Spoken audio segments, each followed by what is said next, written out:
Seguimos un repaso más de la lección de escuela sabática, la lección número 4, amarás al Señor tu Dios. Durante esta semana el autor de escuela sabática nos llevó a estudiar una parte del discurso que Moisés estaba dando al pueblo de Israel para que empezaran a poner en práctica la relación que ellos tenían que tener con Dios. La forma en que aborda esa relación en estos discursos son tan interesantes o tan profundos y nos dan la pauta para que tengamos algunas preguntas que quizás pueden ser muy difíciles de contestar. ¿Debemos amar a Dios? ¿Cuál es la motivación para amar a Dios? ¿Por qué Él me amó primero? Tenemos que amar a Dios, pero al mismo tiempo tenemos que tenerle temor.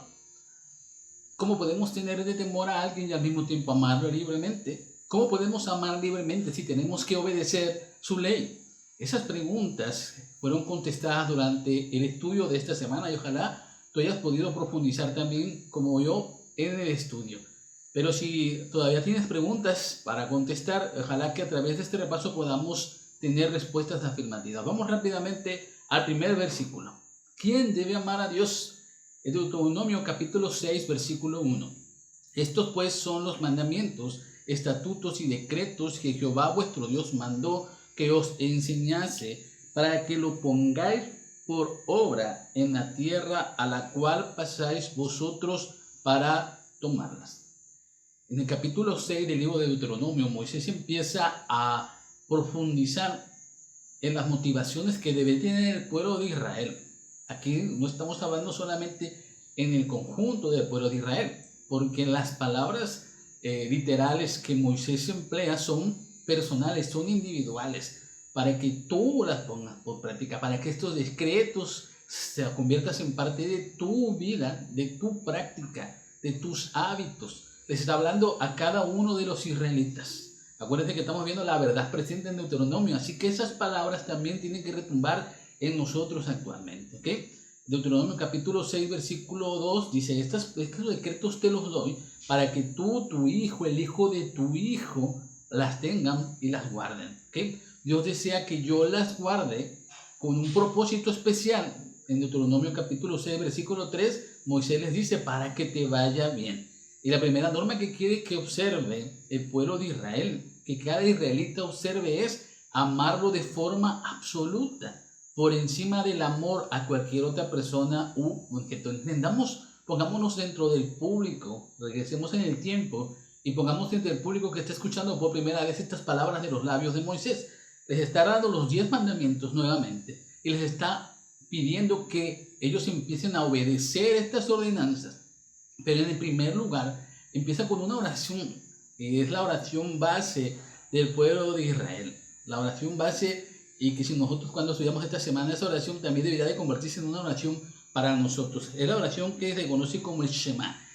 Y cómo se repetía, la forma en que se repetía, y a partir de que Moisés empieza a decir, es muy significativo. Los judíos cuando repiten esta oración, se tapan los ojos, cierran los ojos, se inclinan, porque es tan profundo la expresión de decirle, oye Israel, Jehová es tu Dios, Jehová uno es.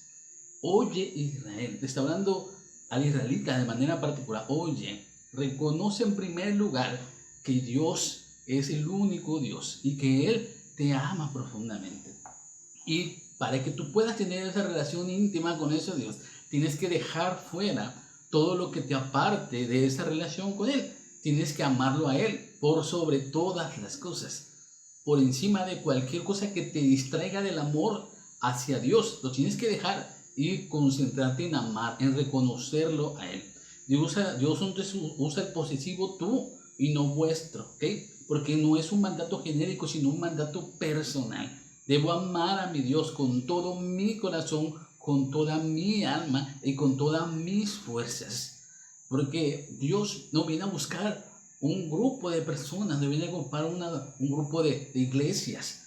Dios viene a buscarte a ti de manera personal. Entonces Él quiere que tú tengas una relación de entrega total, de sumisión a Él.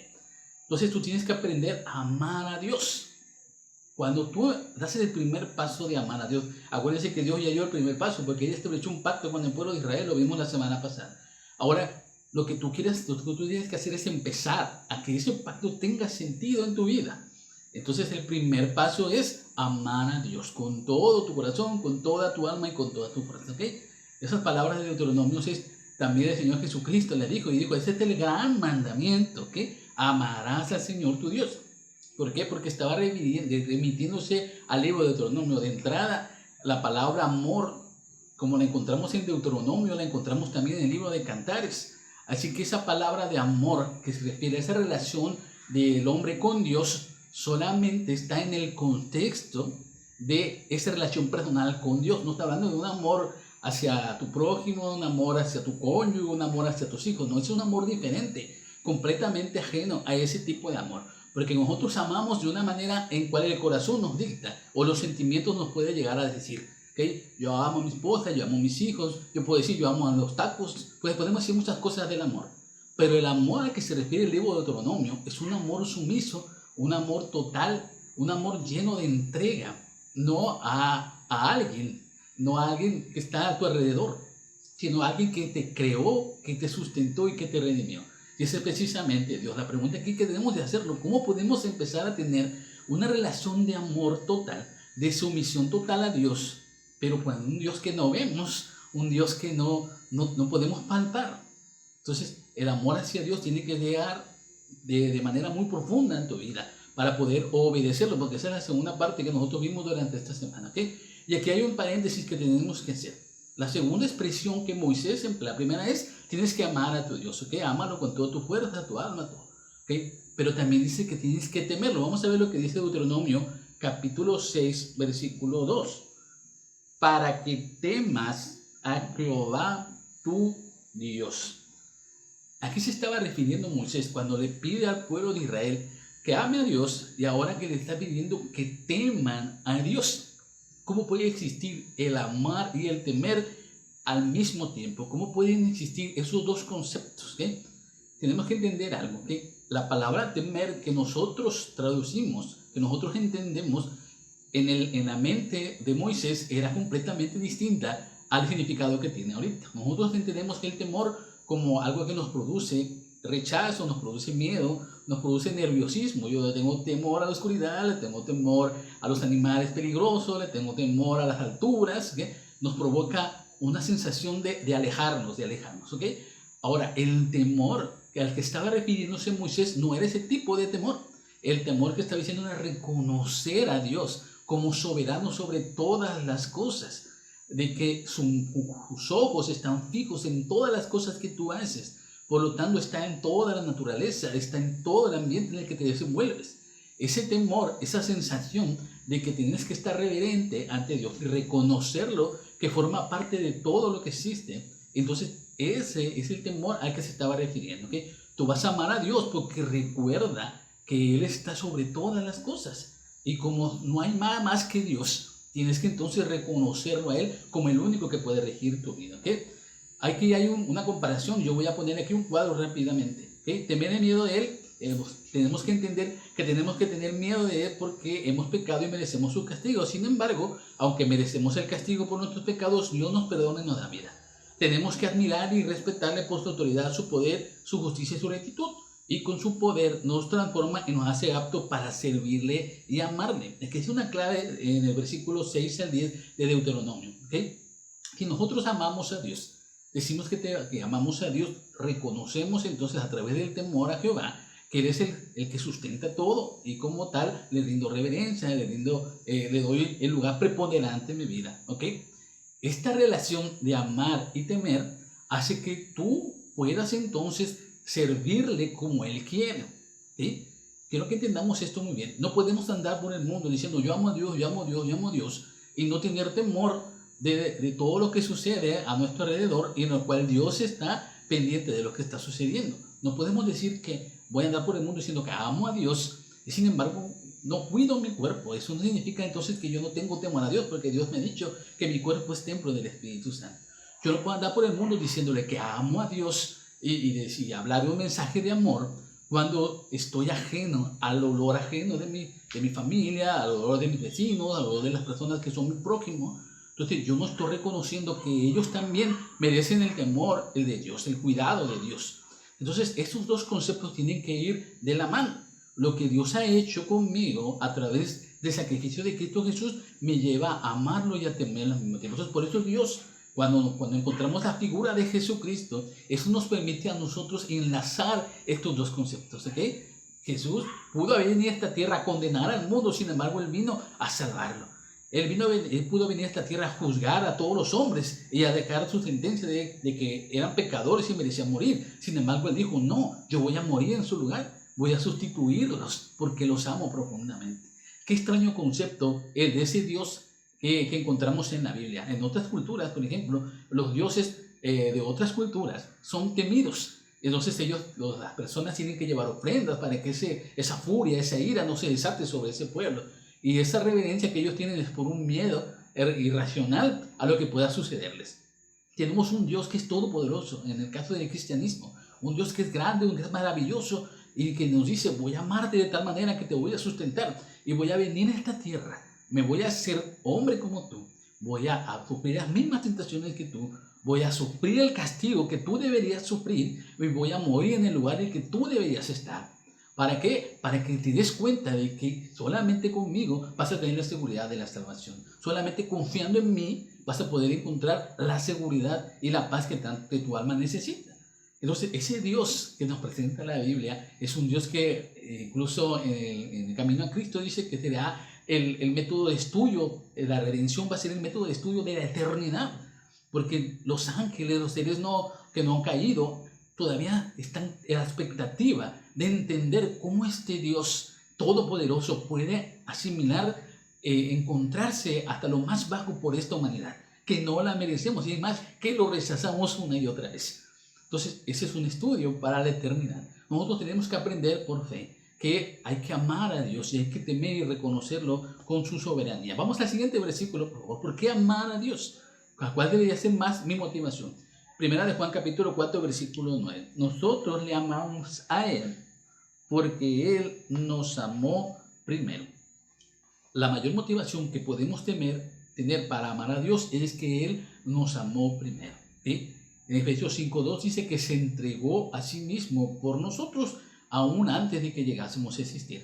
Entonces, en los registros de los discursos que Moisés empieza a relatar en ese capítulo de Deuteronomio, Moisés recuerda a los israelitas cómo Dios amó a sus padres, cómo Dios se preocupó por rescatarlos de la esclavitud, por rescatarlos de la muerte segura que iban a tener en Egipto, y los llevó para entregarles un plan especial para que ellos pudieran vivir y cumplir las promesas que había tenido con Abraham de ser una nación grande y poderosa. ¿Okay?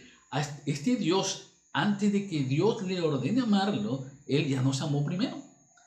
Antes de que ellos existieran como nación siquiera, antes de que ellos fueran rescatados, Él ya les había hablado a través de sus padres y los había rescatado de esa esclavitud.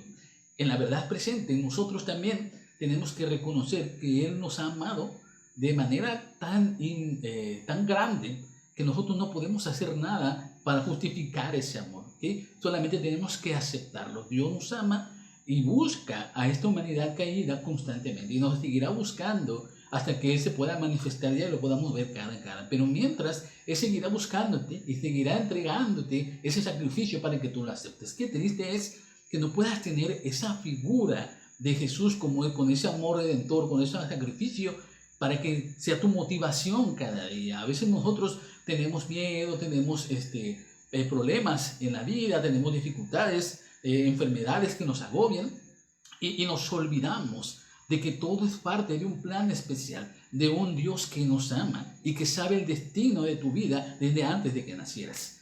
Esa sensación de tener esa seguridad de que mi futuro está en las manos de Dios debería ser algo que nos motive a vivir una vida plena al lado de Él. Debería ser algo que nos ayude a entender que estamos en este mundo para relacionarnos con Dios constantemente, para nunca dejar y nunca separarnos de Él. ¿Por qué? ¿Por qué te has separado de Dios? ¿Por qué estás viviendo en dificultades? ¿Por qué tienes problemas? ¿Por qué te olvidas que Dios te ha redimido? Y está ahí constantemente buscándote. Todavía Jesús está en el cielo haciendo esa intercesión por ti, porque Él sabe que eres lo más precioso que tienes, porque te ama profundamente. Desde que fueras concebido, en su mente ya estaba ese amor por ti. Eso es lo que Deuteronomio le está revelando al pueblo de Israel. ¿Se imaginan ese gran Dios que podía vencer a todas las naciones? Les estaba diciendo, soy tan personal que te amo desde que antes que nacías. ¿Cómo entonces nosotros vamos a poder mostrarles a Dios que realmente le amamos? Porque una cosa es que Dios me ama y puedo entenderlo por los ojos de la fe. Pero ¿cómo se va a manifestar ese amor para que todas las demás naciones del pueblo de Israel se dieran cuenta de que Dios amaba a este pueblo? Pues entonces ahí entra el componente de la obediencia. Por eso Moisés empieza a relatarle: es necesario que estos mandamientos y estos estatutos los repitas una y otra vez a tus hijas, los pongas en las puertas de tus hogares, los dejes colgados. Que los israelitas llevaron estos mandatos de manera literal, que tienen un aparatito que son un cuadrito donde vienen unas ordenanzas y se las enrollan en el brazo, y aquí andan por ellos por todos lados con los mandamientos, los estatutos de Dios en su mano, se lo cuelgan literalmente, ¿ok? Entonces, esa ordenanza de Dios tiene un significado especial. Vamos a ver lo que dice, por favor, Juan capítulo 14, versículo 15. Si me amáis, guardará mis mandamientos, ¿ok? Deuteronomio capítulo 5, capítulo 7, capítulo 10, capítulo 11, capítulo 19, aquí se los voy a poner, nos repite lo mismo, ¿ok? Los que me aman y guardan mis mandamientos, los que le aman y guardan sus mandamientos, que lo ames y sirvas a Jehová tu Dios con todo tu corazón. Amarás pues a Jehová y guardarás sus ordenanzas, que ames a Jehová tu Dios y andes en sus caminos. El sentido de la parte en que me corresponde a mí demostrar el amor a Dios está en la palabrita que hemos escuchado muchas veces: la obediencia a sus mandamientos. ¿Cómo es posible que una iglesia que se quiere llamar cristiana no enseñe guardar los mandamientos? Porque la parte esencial de mi relación con Dios es que reconocer que Él me ama, y entonces yo lo amo, y como lo amo voy a guardar sus mandamientos. Y muchas iglesias que se dicen cristianas no enseñan a guardar los mandamientos. Únicamente enseñan que Dios es amor y que nos ama y que nos perdona, pero no nos pide guardar los mandamientos. Cuando llegamos a la cosmovisión de la Iglesia Adventista del Séptimo Día, encontramos que una parte esencial de la vida del Adventista del Séptimo Día es guardar los mandamientos. Eso incluye los 10 mandamientos. En la parte central incluye guardar el sábado, ¿okay? El resultado de esa práctica continua de guardar los mandamientos es mostrarle a Dios que lo amamos, y eso produce en nosotros una sensación de seguridad de que realmente estamos amando a Dios. No guardamos los mandamientos de manera superficial para obtener algún beneficio de Dios, porque guardar los mandamientos no te va a hacer salvo. Guardar los mandamientos no te va a asegurar la salvación. Lo que te va a asegurar la salvación es el sacrificio de Cristo Jesús. Pero guardar los mandamientos nos da a nosotros la seguridad de que estamos obedeciendo a Dios. Y como obedecemos a Dios, el resultado de esa obediencia es que Él me va a sustentar, y Él me va a cuidar y me va a proteger. Y si yo muero, me va a asegurar la vida eterna. Pero porque yo estoy guardando los mandamientos como resultado de reconocerle a Él como el que lo amo. Cuando una iglesia no enseña a guardar los mandamientos, si tú no eres de mi fe, te invito a que salgas de ahí. Porque entonces no estás haciendo lo que Dios quiere. Acuérdense que el libro de Deuteronomio es para una enseñanza para nosotros, es una verdad presente, ¿sí? Al pueblo de Israel se le dijo: amas a tu Dios, y ahora como amas a tu Dios, obedece sus mandamientos, para que tu vida sea una vida próspera, una vida feliz, una vida de éxito, una vida enorme para lo que yo te he puesto en esta tierra, ¿okay? Ese sentido, entonces, amar a Dios y obedecer sus mandamientos están ligados de manera profunda, ¿okay? Si nosotros no estamos guardando los mandamientos, no sirve de nada decir que amo a Dios, ¿okay? El amor a Dios entonces indisolublemente ligado a la obediencia. Cuando amamos a Dios y comprendemos lo que Él ha hecho por nosotros, expresamos ese amor guardando sus mandamientos, porque eso es algo que a Él le agrada, ¿okay? Acuérdense que por sus obras estamos mostrando el amor de Dios, ¿okay? Y el mundo está pendiente de las obras que tú produces. Y las obras que tú vas a producir cuando guardas los mandamientos son obras que impactan, son obras que cambian, que transforman, ¿okay? No las que se guardan de manera superficial, porque nos hemos olvidado un poco. Recuerden que en el tiempo de Jesús habían desviado su mirada a los fariseos y habían ido solamente hacia la obediencia, ¿okay? Solamente hacia guardar los mandamientos, y olvidaron el amor de obediente hacia Dios. ¿sí? Porque para ellos era más importante la ley que incluso Dios. Entonces nosotros tenemos que usar estos dos conceptos, amar a Dios y obedecerlo como uno solo. Y esto es lo que nos va a hacer la seguridad de que estamos en el camino correcto.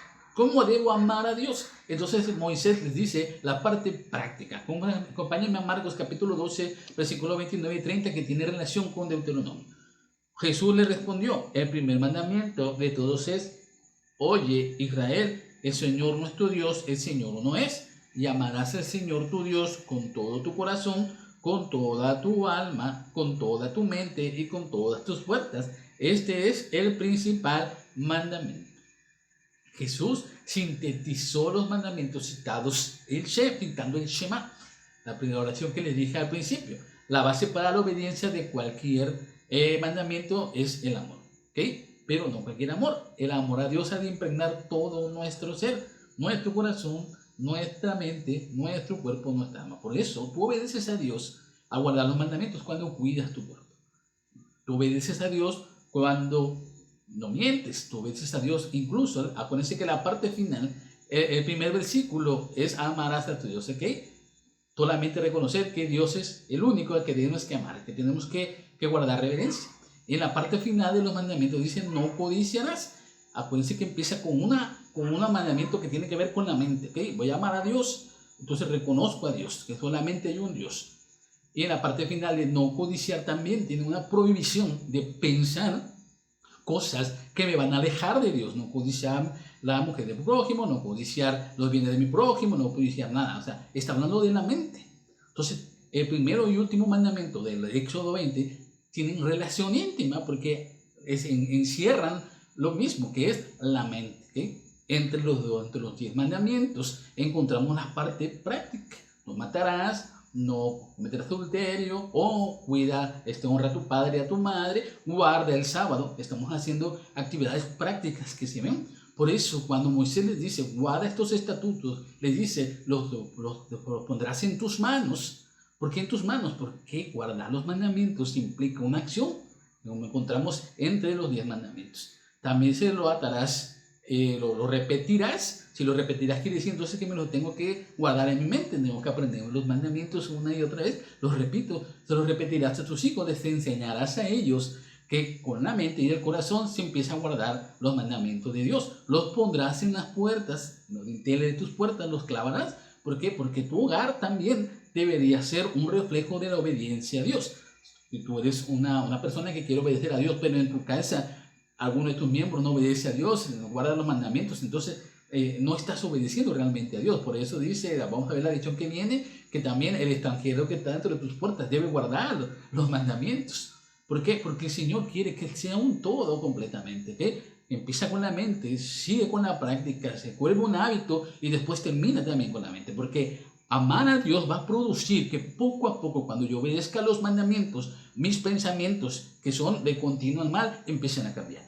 Porque la motivación de mi corazón, que es amar a Dios, que empieza con el primer mandamiento, va a llegar hasta el último, que es no codiciar. Entonces, cuando yo en mi mente no tenga esa sensación, ese deseo de hacerle mal a nadie, ni pensar mal de nadie, ni desearle, ni hacer nada malo, cuando empiece en la mente, entonces nosotros estaremos en la sintonía con la cual Dios nos ha colocado. Y es lo que el pueblo de Israel quería entender. Por eso Moisés les relata esto. Lo tienes que repetir, lo tienes que colgar, te lo tienes que llevar, lo tienes que decir, porque tiene que ser algo práctico. Entonces la obediencia a Dios y el amor reverente hacia Dios se convierte en un hábito que es importante en nuestra vida. En el tiempo del fin, entonces, cuando la obediencia es una prueba de lealtad a Dios, los que amamos hacia Dios preferiremos la muerte a la desobediencia.